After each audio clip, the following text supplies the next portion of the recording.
Et on poursuit les réactions avec notre panel de députés que je retrouve avec plaisir dans le foyer de la Chambre des communes. Alors, pour les libéraux, on a des nouveaux visages ce soir. Rachel Bandayan, pour les conservateurs, Alain Reyes, pour le NPD, Guy Caron, et pour le Bloc québécois, Marlène Gill. Alors, bonsoir, bienvenue à vous quatre. Madame Bandayan, Madame Gill, c'est la première fois que je vous vois sur le panel. Bienvenue particulièrement à vous, mais bienvenue aux quatre. Merci.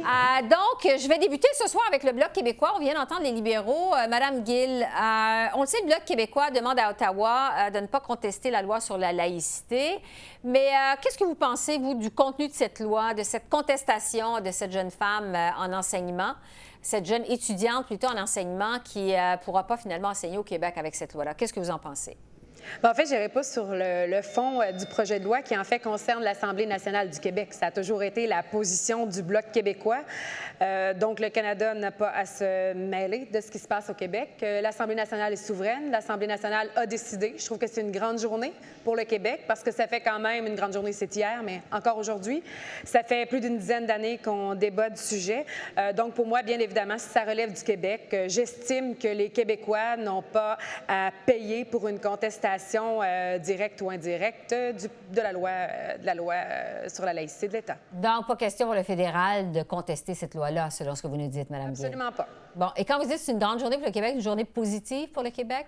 Oui, c'est une journée positive. On accède à la laïcité de l'État, du moins sur le plan des fonctionnaires, des employés de l'État qui sont en situation d'autorité. Donc, c'est une ouverture, c'est un pas vers l'avant pour, comme j'ai mentionné plus tôt, pour un sujet, je dirais, non, même pas un sujet, c'est une valeur des Québécois qui tiennent à la laïcité. Donc, on arrive à quelque chose. C'était d'ailleurs le mandat sur lequel a été élu le gouvernement, le président gouvernement du Québec, donc avec une forte majorité pour ce qui est de la volonté des Québécois eux-mêmes. Donc, pour moi, oui, c'est une grande journée parce que ce qu'on attendait depuis plus de 10 ans est advenu. Oui, un projet de loi qui s'étend aussi, la loi qui s'étend aussi, il faut le mentionner, aux enseignants. Pour le NPD, maintenant, Guy Caron, votre collègue Alexandre Boulris a réagi, a déjà déploré que la loi a été adoptée sous le bâillon. Il trouve que c'est une façon brutale de faire. Qu'est-ce que vous en pensez de votre côté, de la façon dont on a adopté cette loi, le contenu de la loi, le fait qu'il y ait une contestation déjà d'une enseignante, d'une jeune femme enseignante, c'est-à-dire étudiante en enseignement? Qu'est-ce que vous en pensez? Je suis d'accord avec lui pour dire qu'effectivement, le bâillon est quand même une technique assez polarisante. On le vit ici à Ottawa, d'ailleurs. Cela dit, comme ma collègue à côté, effectivement, c'est une décision de l'Assemblée nationale et il faut la respecter en tant que telle. Est-ce que c'est une décision qui va réussir à faire la paix au Québec sur la question? J'en doute fort. Je pense qu'il aurait été préférable, selon moi, d'y aller avec une solution qui apporterait plus d'unité. C'est une question qui est quand même assez difficile et en ce sens-là, je ne pense pas nécessairement que la question soit maintenant reléguée au passé. Je pense qu'effectivement, on va continuer à en discuter malgré le désir du gouvernement. Mais encore une fois, je tiens à spécifier qu'effectivement, c'était la décision de l'Assemblée nationale et en ce sens, elle est souveraine. Et donc, Ottawa ne doit pas s'en mêler? Et comme je le mentionne, c'est une décision qui vient effectivement de l'Assemblée nationale. Donc, l'Assemblée nationale devrait être souveraine dans la question. Bon. Monsieur Reyes, des conservateurs, votre chef Andrew Scheer a déjà dit qu'un gouvernement conservateur n'adopterait pas une loi comme ça. Est-ce qu'un éventuel gouvernement conservateur interviendrait pour contester cette loi devant les tribunaux? Bien, ce que vous disiez, c'est que le gouvernement, dans un gouvernement conservateur, notre chef a été catégorique qu'il n'y aurait pas d'un tel type de loi au niveau du Canada. Cela étant dit, on reconnaît la légitimité du gouvernement de la CAQ au Québec. Ils ont tous les pouvoirs, ils ont la légitimité de faire leur travail, ils ont débattu, ils ont fait campagne là-dessus. Je pense qu'il n'y a personne qui remet ça en cause. De notre côté, on veut respecter les juridictions des provinces et on s'attend que ce soit la même chose de part et d'autre. On trouve déplorable certains commentaires qui ont été faits. Je pense à l'ancienne première ministre de l'Alberta, du NPD, Mme Notley, qui est allée dire que c'était une loi raciste. Je pense qu'honnêtement, les Québécois ne sont pas racistes. Les Québécois ont beaucoup évolué dans ce dossier-là et c'est aux élus du Québec de prendre leurs décisions. Ils l'ont pris, ça a été voté avec une très forte majorité et je pense qu'on va pouvoir regarder avec le temps comment est-ce que ça va se passer. Il y a toujours des petits écueils, mais je pense qu'il y a une volonté assez importante des Québécois et des Québécoises pour aller vers ce mouvement-là qui a été mis en place par le gouvernement de la CAQ. Bon, pour en fait résumer votre pensée, les conservateurs n'adopteraient pas une loi comme ça, mais pas question de la contester devant les tribunaux. À ma connaissance, en tout cas, je n'ai jamais entendu ça autour de la table de quiconque d'aller vers ça. Notre chef a répété que le Québec avait la légitimité, excusez-moi, et qu'on respecte les compétences des provinces. Donc, dans ce cas-ci, le Québec a pris une décision et c'est à eux à décider. Puis c'est la même chose qu'on a répété tout au long du processus et on souhaite que ça soit comme ça pour tous les partis politiques au Parlement canadien. Rachel Bandayan, des libéraux, vos collègues ministres, on les a entendus il y a un instant, ont été assez prudents aujourd'hui, mais ce n'a pas été le cas de tout le monde. Le député Anthony Housefather, qui sur Twitter a dit que cette loi-là bafoue les droits individuels, ça brime les rêves de certaines personnes, ça représente ce qu'il dit l'incompréhension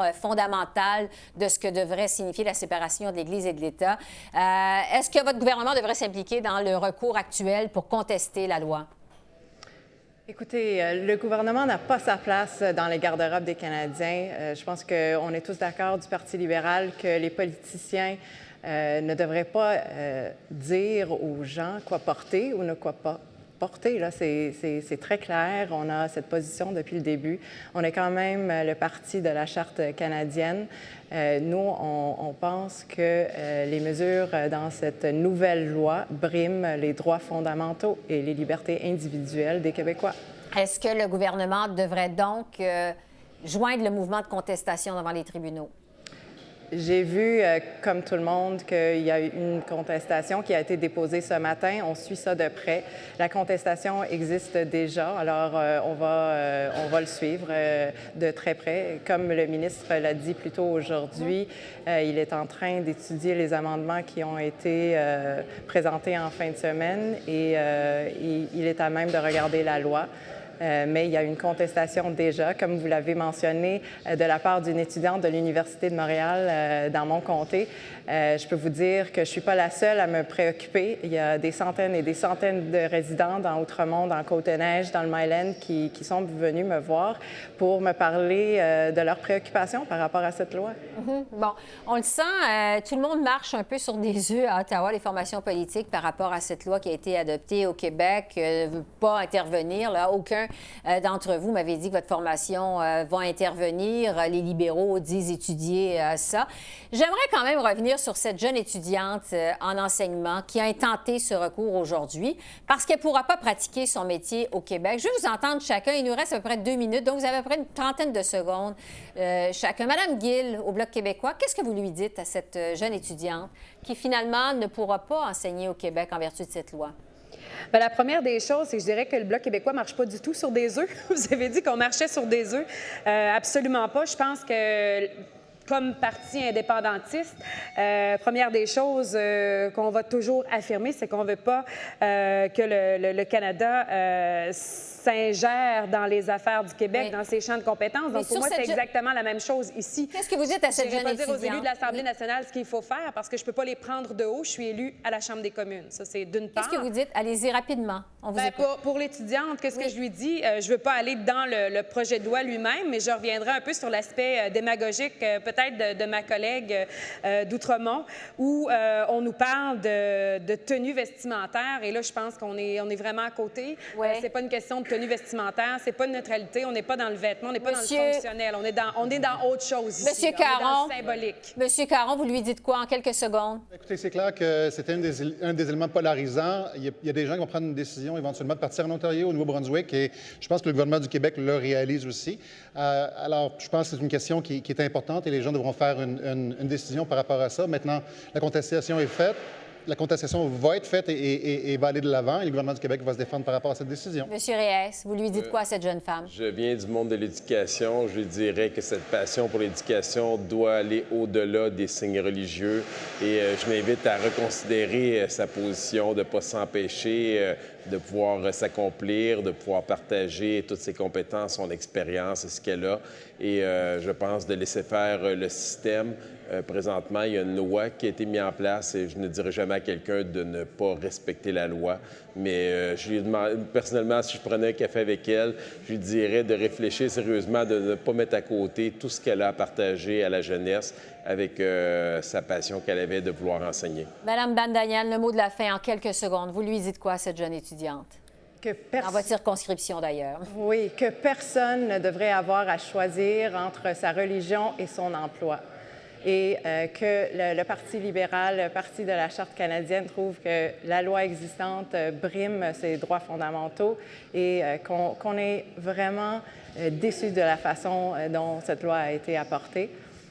Madame Bendayan, Madame Gill, Messieurs Caron et Reyes, merci beaucoup d'avoir participé à notre panel de députés. Merci. Merci. Merci. Bye bye. Bonne soirée.